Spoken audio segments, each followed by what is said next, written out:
इसलिए भी ये शब्द आया पुराना नहीं। और अदन का वो सांप जिसने हवा को बहका दी, बुद्धिमान बनो। जब आप याकूब की पत्री उसका 1:5 और भजन संहिता 19:7 और 119 का 98 पद को पढ़ेंगे तो यहाँ बुद्धि की बातें लिखी हुई। देखिए कैसे आप, मैं भी और आप भी कैसे बुद्धिमान बन सकते हैं। याकूब 1:5 भजन 19:7 और 119 का 98 पद। पर यदि तुम में से किसी को बुद्धि की घटी हो, जाए तो परमेश्वर से मांगे, तो वो परमेश्वर से मांगे जो बिना उलाहना दिए सबको उदारता से देता है, और उसको दी जाएगी।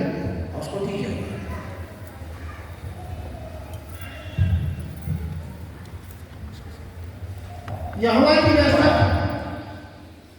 मांगे और पाए बुद्धि।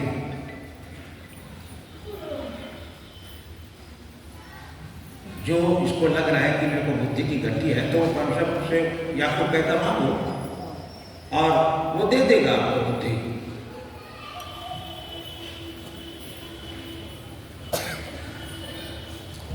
पर अभी होता क्या है, लोगों को बुद्धि नहीं चाहिए, लोगों को दर्शन का वरदान चाहिए, भविष्यवाणी का वरदान चाहिए, और लोग इनके पीछे भी भागने लग जाते हैं।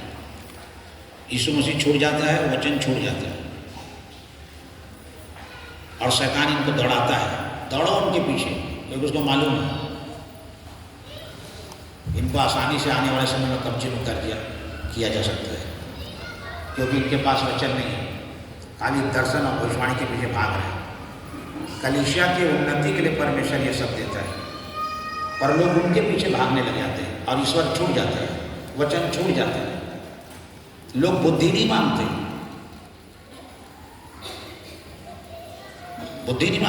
उसका प्रयोग कैसे करेंगे? किसी दर्शन का प्रयोग कैसे किया जाएगा? यदि आपको जाल दे दिया गया मछली पकड़ने के लिए तो उसको कैसे फेंकेंगे? वो नहीं आता।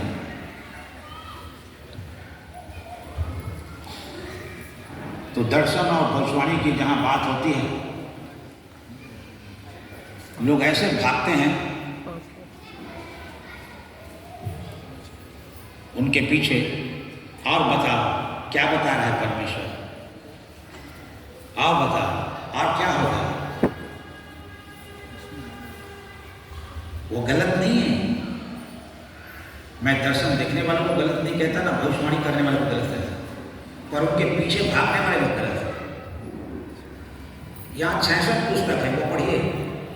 यदि जिंदगी को सजाना है, जिंदगी को संवारना है, उसको पढ़िए।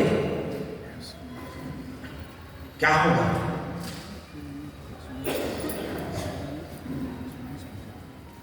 जानना चाहते हैं हम, अच्छी बात सुनना चाहते हैं दर्शन और भविष्यवाणी में। और यदि परमेश्वर कहे मन फिरा ले, नहीं तो नाश हो जाएगा, तब फिर ब्रेक लग जाता है, मत जाओ। वो उल्टी सीधी बातें बोलता है हमारे का, वो भलाई की कोई बातें नहीं बोलता है। मैं 37 साल सेवा खत्म कर दी, ना किसी दर्शन के पीछे भागता, ना किसी भविष्यवाणी के पीछे भागता। मेरा एक ही उद्देश्य है, वचन का बस पालन करो, जिंदगी ही है। हालेलुया। तो बुद्धि कोई नहीं मांगता है, दर्शन मांगेगा, भविष्यवाणी मांगेगा, सामर्थ्य के काम मांगेगा, ऐसा होना चाहिए, पर बुद्धि नहीं मांगेगा।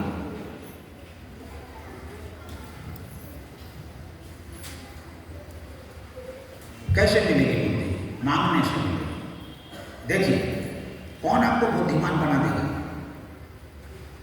भजन 19 के 7 और 119 के 98 में लिखा हुआ है, यहोवा की व्यवस्था खरी है। ये जो व्यवस्था दी गई है, ये जो हम लोगों को नियम दिया गया है, हाँ, वह प्राण को बाहर कर देती है। प्राण को बाहर कर देती है। यहोवा के नियम विश्वास योग्य है, हाँ, साधारण लोगों को बुद्धिमान बना देते हैं। साधारण लोगों को बुद्धिमान बना देते हैं।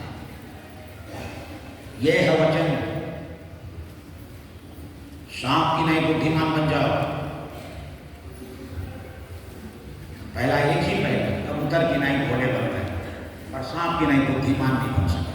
मांगो जिसको बुद्धि की गति है, और मेरा ये वचन यदि इसका पालन करोगे तो बुद्धिमान हो जाओगे। ये बातें हमको बुद्धिमान बनाएंगी, और एक विश्वासी को बुद्धिमान बनना जरूरी है। मैं दूसरा पहलू के बारे में बता रहा हूँ जिसको परमेश्वर ज्यादा जोर देता है, बुद्धिमान बनो सांप की तरह। ये हर एक विश्वासी और हर एक पास्टर के लिए भी है। 119 का 98 पढ़ो। तू अपनी आज्ञाओं के द्वारा मुझे अपने शत्रुओं से अधिक बुद्धिमान करता है। शत्रु जिससे खतरा रहता है हर पल, अधिक बुद्धिमान बना देता है। शत्रुओं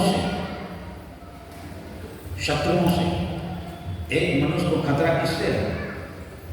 शत्रु है जो धमकी देते हैं, अधिक बुद्धिमान बना देता है। सनहेरी, असूर का राजा सनहेरी एक दिन एक पत्र लिखा हिजकिय्याह को, जिस देश में मैंने आक्रमण किया सबको बर्बाद कर दिया, उनके ईश्वर उसको बचा नहीं सके, तो क्या तेरा ईश्वर तेरे को बचा लेगा? बेवजह का लड़ाई है, बेवजह का लड़ाई है। क्या तेरा ईश्वर तेरे को बचा लेगा? मैं आ रहा हूं।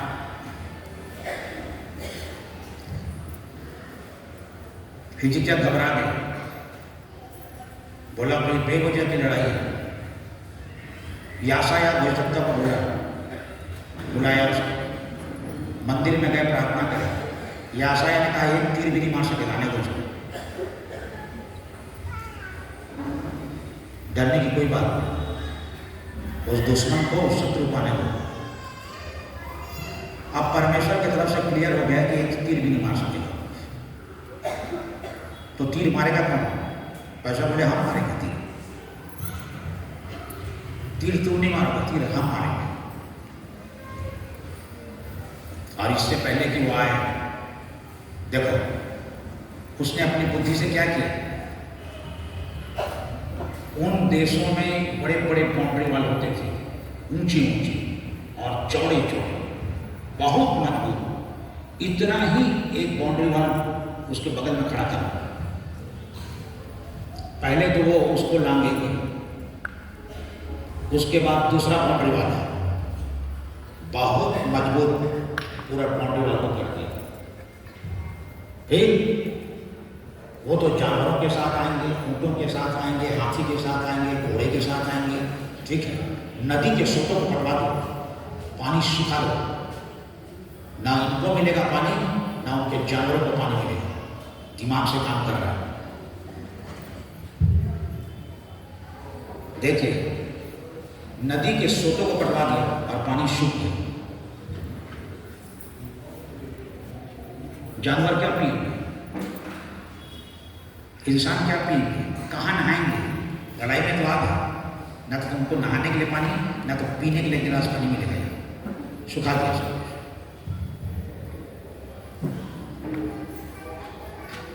यह बुद्धिमानी सिखाती है। हर एक को पानी चाहिए, पानी तो मिलेगा नहीं हमारे देश में तुमको, तब क्या होगा? तुम्हारे जानवर भी मरेंगे, तुम भी मरोगे। हालांकि इस प्रकार से उनकी मौत तो नहीं हुई, पर जब उन्होंने छावनी डाली तो परमेश्वर ने अपना दूत भेजा और 1,85,000 लोगों को खत्म कर दिया रात में। पर हिजकिय्याह बुद्धिमानी के साथ काम किया।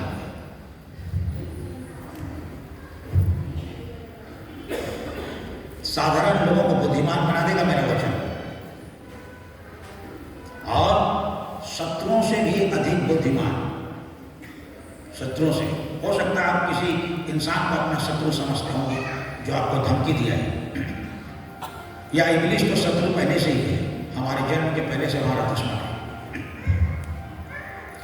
पैसा कहता है इसको परास्त करना है तो फिर मेरी व्यवस्था के अनुसार से चल जाओ। जो मैं बोल रहा हूँ वो कर लो, तुम बुद्धिमान बन जाओगे। इस शैतान को पटकने कहाँ देना है और कैसे देना है ये आ जाएगा तब। दूसरी बात, दूसरा पहलू है शांत नहीं बुद्धिमान। दूसरी बात हम लोग देखेंगे याकूब की पत्री में।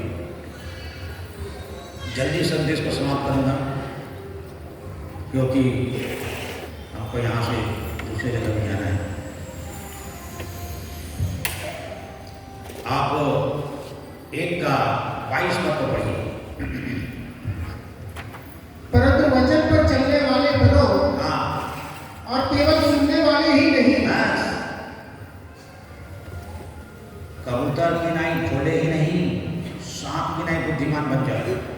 वचन के सुनने वाले नहीं, वचन पर चलने वाले बन जाओ।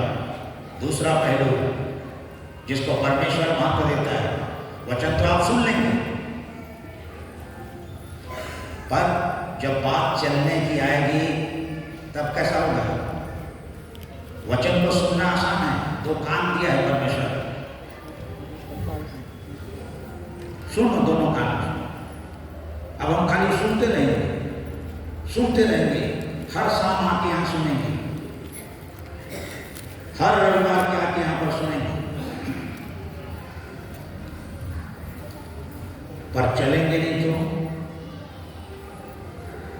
कहाँ मैंने पिछले संडे बताया था कि कहाँ घटी कमी है उसको हमको देखना है। जो घातक हो सकती है वो घटी कमी।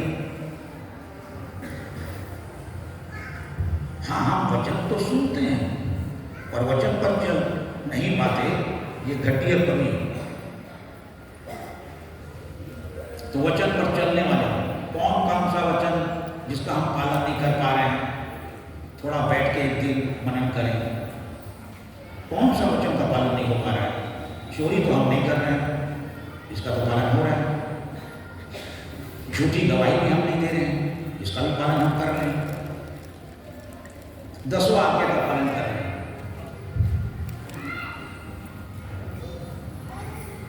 पर धनवान की घटी कभी कहाँ गई? वो कंगालों की सूझी लेना नहीं चाहता, जिसके लिए स्वर्ग के राज का दरवाजा यीशु मसीह ने बंद कर दिया। अब यहाँ कितना मानना है? 10 आज्ञा मानते रहो, वो जिंदगी तक पहुंचा ही नहीं सकेगी। 10वां आज्ञा हम बोल रहे हैं हमारे पीछे हो लो, तो जवान पीछे होना नहीं चाहता, कंगालों की सूझी लेना नहीं चाहता, बहुत धनी है वो।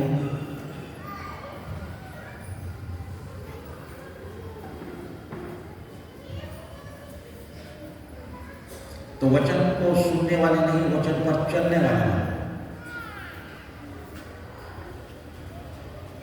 और जब हम वचन पर चलते हैं तो वो हमको हमारे लिए आशीष लाता है, हमारे लिए चंगाई लाता है, हमारे लिए छुटकारा लाता है। ये संदेश मैं यहाँ दे चुका हूँ। जब कोई वचन पर चलता है तो वो उसको लिए कैसे चंगाई का कारण बन जाता है, उसके लिए आशीष का कारण बन जाता है। यही परमेश्वर चाहता है। सुनने वाले नहीं, चलने वाले बनो तो उससे लाभ होगा। एलीशा ने नामान कोढ़ से कहा, यरदन नदी में 7 बार डुबकी मार लेना, कोढ़ से चंगाई हो गई। उसने इस वचन का पालन किया, चला, कोढ़ से शुद्ध हो गया। यीशु मसीह ने जिस जन्म के अंधे की आंखों में मिट्टी लगाई, कहा सीलों के कुंड में धो लेना, यह आज्ञा है मेरी। अब इधर उधर के पानी से धोगे तो अंधेरा हो गया, सीलों के कुंड में जाके पानी से आंखों को धोगे तब देखने लगोगे, और वैसे ही होगा। आज्ञा हमारे लिए चंगाई, आशीष, छुटकारा ये सब लेकर के आते हैं जिसकी हमको जरूरत है। अब हम खाली संदेश को सुनेंगे और उस पर चलेंगे नहीं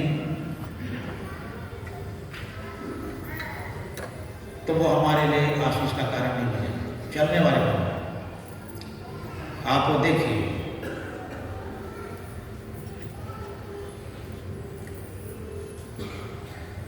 मत्ती रचित सुसमाचार 7 अध्याय में जहाँ तक 24 पद को आप देखिए, कुछ लिखा है वहाँ।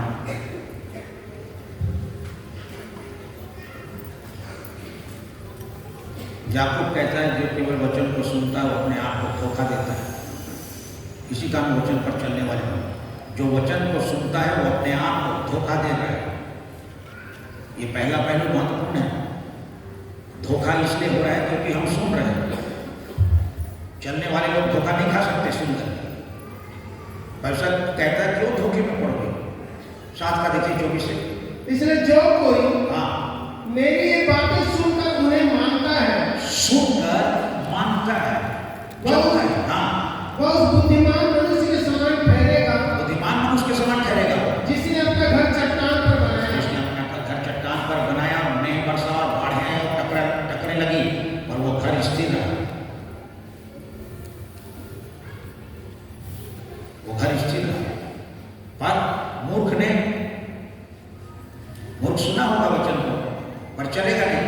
बालू पर घर बनाया, रेत के ऊपर, मेघ बरसा, बाढ़ आए, टकरे लगी, मूर्ख भी गया, उसका घर भी गया। मूर्ख भी बर्बाद हो गया बाढ़ में, घर भी गया उसका।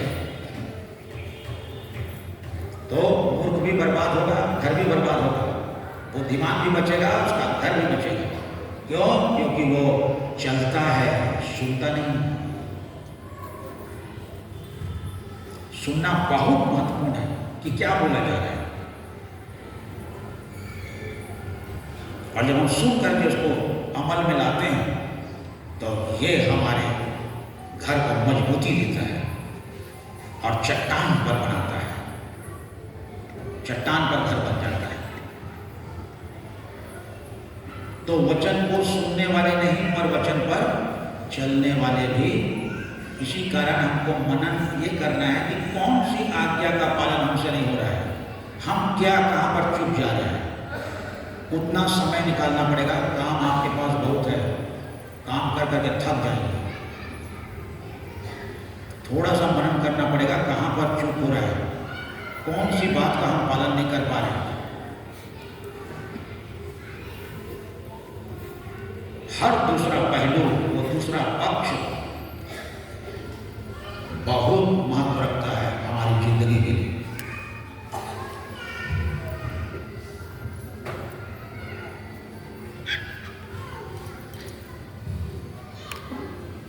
तीसरी बात,